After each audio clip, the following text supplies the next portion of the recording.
Gorete de Pina, que vai apresentar a intervenção do escritor português Mário Máximo. Muito obrigado.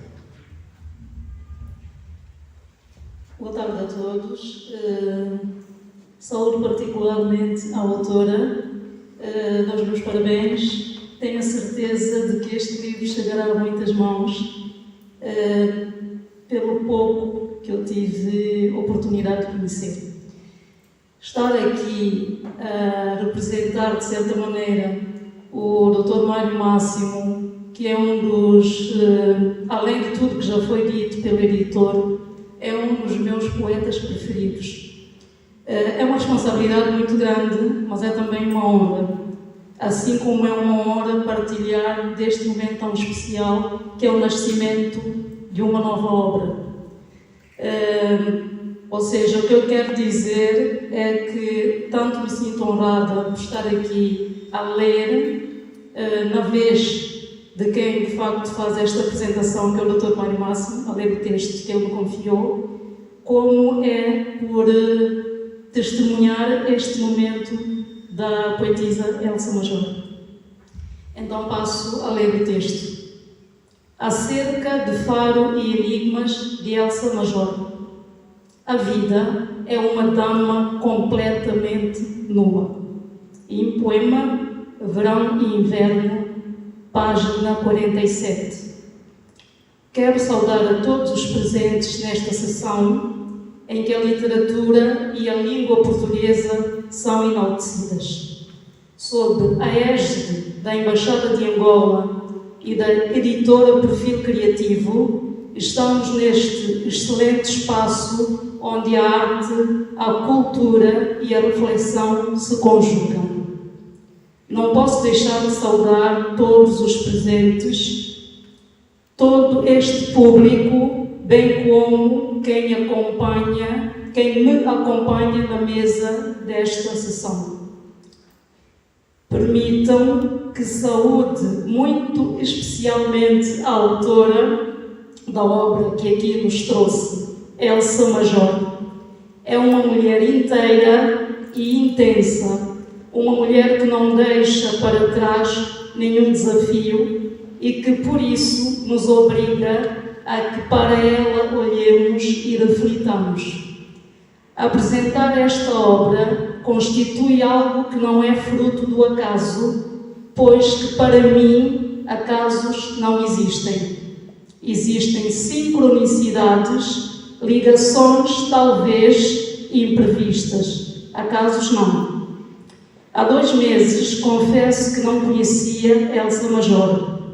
Uma amiga comum ligou-me e fiquei a saber que existia uma poeta angolana que estava em Portugal e desejava que o seu livro, Faro e Enigmas, fosse por mim apresentado.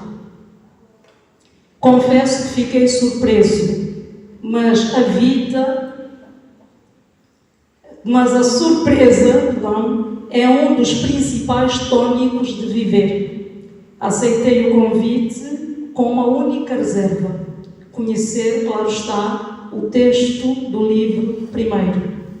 Quando li os primeiros poemas, percebi que a resposta ao convite só poderia ter um aceno afirmativo.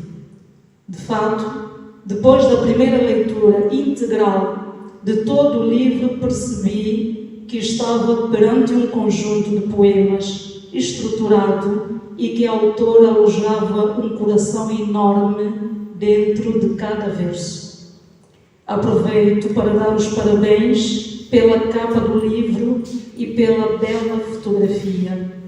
Claro que um livro é essencialmente o texto que lhe dá corpo e intenção, mas também é um objeto. Às vezes, uma capa embala mesmo a potência, o sucesso de um livro.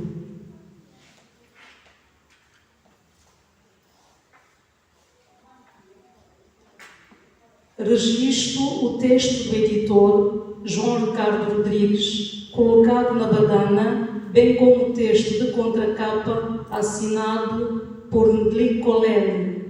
Enquadram com proficiência as páginas que o leitor se prepara para ler ao tocar o objeto.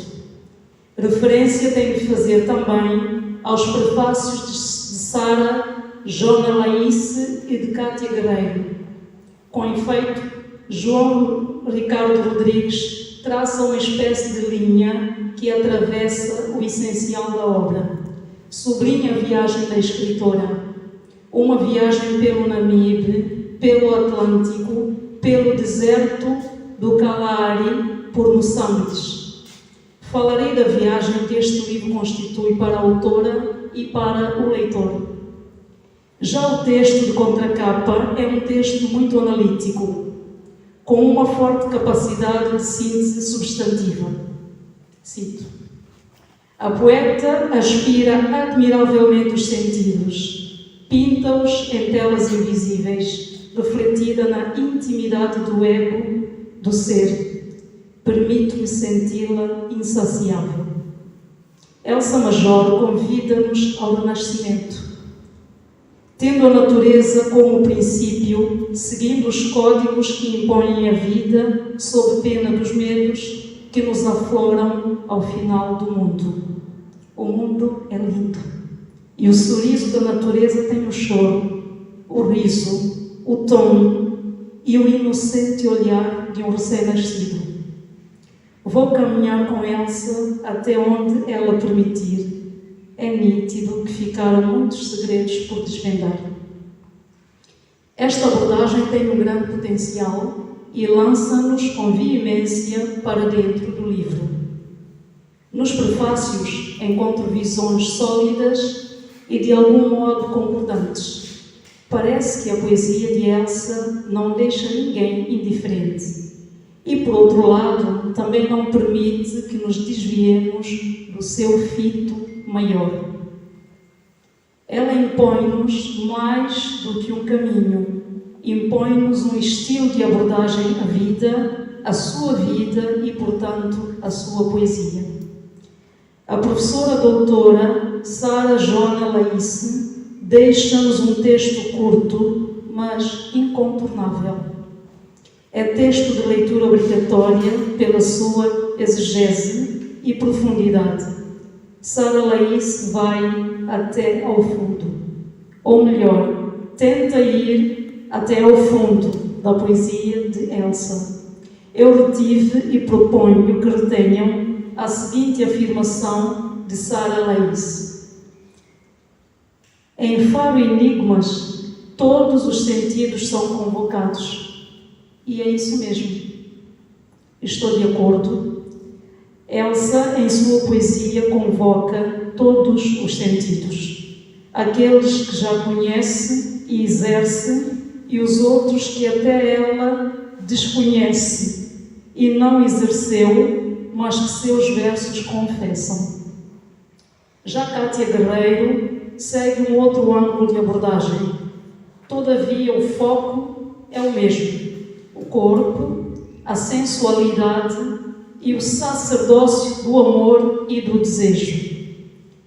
Cátia, no seu texto, afirma dado passo: apeteceu-me dançar e voltar a receber o toque das suas mãos nas minhas, sentir aquele abraço envolvente e dizer-lhe que sou muito sua, cada vez mais. Ao ler este conjunto de versos, percebo que em tudo o que vê e vive há, para Elsa, um poema. É agora a minha vez de refletir sobre Faro e Enigmas. É um livro que numa primeira leitura se lê rápido, mas que em cada nova leitura vai diminuindo essa rapidez, até que ficamos presos em cada poema. E em nova leitura somos retidos em cada verso e perguntamos: o que está dentro das palavras deste verso? Foi com esta epistemologia que me senti levado para dentro do livro, questionando-me. O que parece fácil de compreender torna-se progressivamente mais difícil. Creio que Elsa terá tido o mesmo problema, entre aspas. ao escrever Faro e Enigmas e ter-se-á surpreendido em cada nova leitura. Terá perguntado muitas vezes: por que escrevi eu este poema ou verso? Até onde é que este exercício poético me levará? Até onde e cada vez mais dentro terá Elsa pensado ou sentido? Não saberei avaliar em sua totalidade, pois o mundo interior de cada um é, a partir de certo momento, inexpugnável, por incompreensível a quem o sente de fora. Talvez cada verso de Elsa seja uma máscara, talvez. Mas isso nada tem de estranho, o que é afinal uma metáfora. É uma máscara estética e substantiva que aprofunda o poeta que a escreve e assume. Direi que este jogo, entre aspas, só funciona para quem se entrega genuinamente. Creio ser esse o caso de Elsa Major. É que o poeta, todo o verdadeiro poeta, aprende com as novidades que escreve ou cria. O trajeto pelos versos desta obra é um trajeto sereno, mas surpreendente. Creio que Elsa será assim, serena, mas surpreendente. Nenhum poema perde o referencial estético. Há uma espécie de ondulação poética em que os poemas de intensa sensualidade vão alternando com os poemas de reflexão. Mas de uma coisa estou certo: sem a vertente estética sensual, o livro perderia identidade. A identidade da sua obra. Faro e Enigmas é um manifesto de Elsa Major, um manifesto íntimo. Faro e Enigmas é um livro ambivalente e é, por vezes, multivalente, porém, possui um eixo axial que o define como um livro onde a poesia se entrega em passos ou versos dolentes. Mesmo quando a intensidade é de alta voltagem, sentimos uma serenidade da autora. Como se Elsa, qual entidade divina, olhasse cada poema do alto da sua materna criatividade. Ela parece querer ser uma criadora de mundos, porém, há um medo sistémico que a vai tolhendo. Fraqueza criativa? Não. Pelo contrário, caráter íntimo. A força criadora que impele Elsa Major é uma força que vem muito de dentro, uma espécie de bússola que vai permitindo que não perca o norte, estético e substantivo. No poema Teatro encontramos estes versos: se casar, serei noiva do teatro. Quero casar contigo, ó teatro. Elsa afirma-se noiva do teatro, noiva da dissimulação, da máscara, noiva da realidade fluida em múltiplas aventuras interiores e sensações. E, no entanto, não sinto que a poesia de Elsa seja o pisar de um palco. É, isso sim, uma existencialidade levada ao extremo do que, sendo uno, é múltiplo. A nostalgia surge a cada passo. Elsa parece despedir-se em cada verso. Despedir-se do corpo amado ou desejado. Encontramos esse adeus no poema Beijo e Desejo. Este poema é um intenso poema do amor e do corpo. No poema seguinte, cujo título é Partida, ela afirma: quando for embora, vou ficar na tua alma. Que maior e mais tocante despedida podemos encontrar? Ela sabe que vai embora, mas quer gravar a memória do amor e do desejo na alma. E não o faz por apenas fazer. É que a alma é a pedra mais dura de gravar e, portanto, o suporte mais perene. Há um poema deste livro que é como ir ao cinema. Nos versos do poema Havana, embarcamos numa viagem que é literária. É que a cidade de Havana tem uma carga mítica insofismável. Citar Havana é citar automaticamente literatura, aventura, revolução e contra-revolução. Pensemos o que pensarmos da evolução política cubana, será difícil não nos encantarmos por essas leis, por essas 6 letras mágicas e até pelo seu produto emblema, os charutos. Charutos que as mulheres artífices do mestre e do mistério vão acariciando nas folhas devidamente preparadas para o efeito.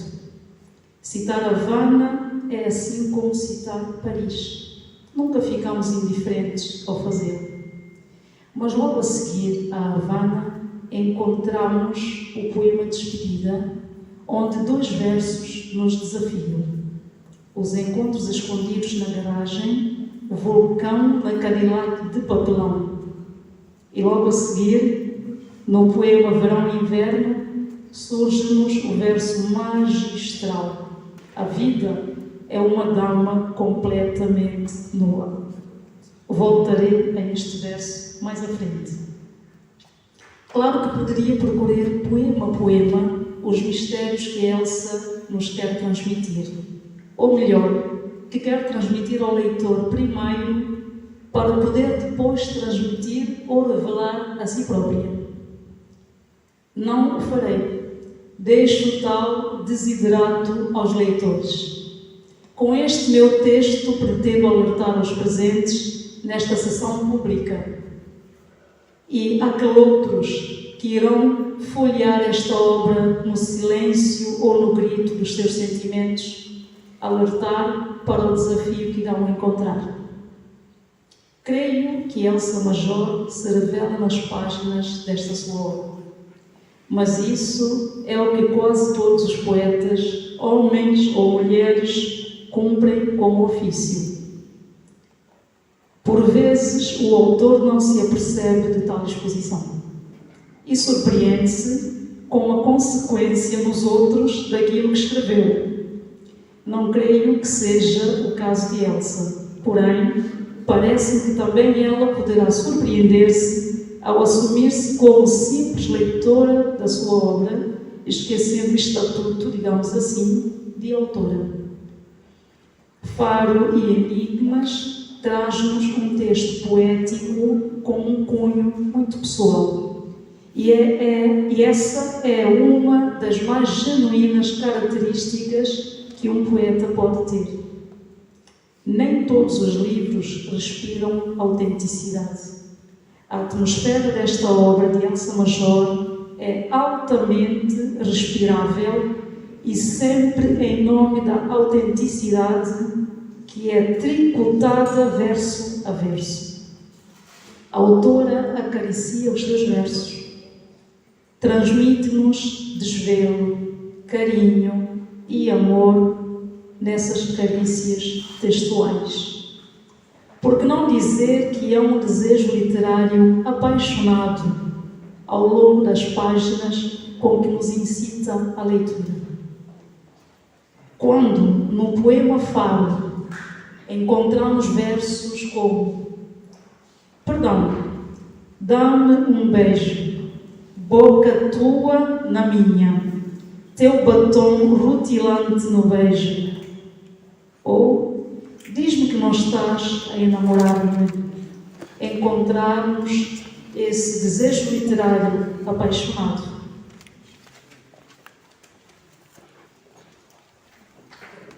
E volto ao verso que coloquei como epígrafe deste meu texto. A vida é uma dama completamente nua. Sim, estou de acordo, é isso mesmo. Mário Máximo Odivelas, Lisboa, 30 de abril de 2026.